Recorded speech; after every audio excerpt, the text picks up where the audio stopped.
Hello అండి, ఈరోజైతే నేను గులాబ్ జామ్ చేస్తున్నాను. మామూలు గులాబ్ జామ్ అండి, మనం బయట దొరుకుతుంది కదా ప్యాకెట్, దాంతో చేస్తున్నాను. ఇప్పుడైతే ఈ పిండిలో కొంచెం నెయ్యి వేసాను, 2 స్పూన్లు పాలు వేసాను, కొంచెం వాటర్ వేసి కలిపెట్టానండి ఉండగా. ఇదైతే చక్కెర పాకము.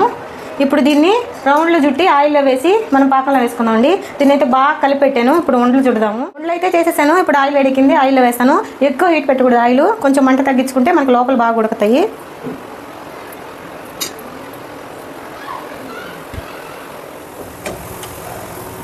ఇవ్వండి కాలిపోయినాయి. ఇప్పుడు మనం పాకంలో వేసుకున్నాము. వేడిగా ఉన్నప్పుడు వేస్తేనే బాగుంటాయి. గులాబ్ జామున్ అంటే అందరికి ఇష్టం కదా, చాలా ఇష్టం.